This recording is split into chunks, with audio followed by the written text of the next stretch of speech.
उत्तिष्ठ हरिसम्प्रीते भक्तानां भाग्यदायिनी श्रीलक्ष्मी श्रीमहालक्ष्मी क्षीरसागर कन्यका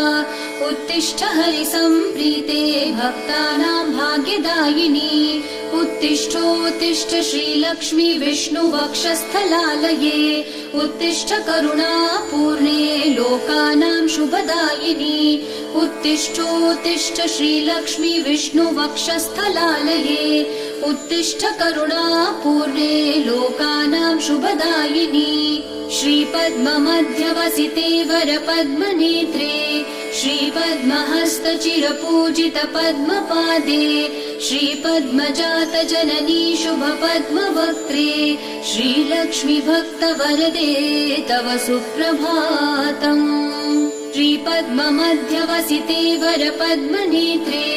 श्रीपद्महस्तचिरपूजित पद्मपादे श्रीपद्मजात जननी शुभपद्मवक्त्रे श्रीलक्ष्मी भक्तवरदे तव सुप्रभातम् जाम्बूनदाभसमकान्ति विराजमाने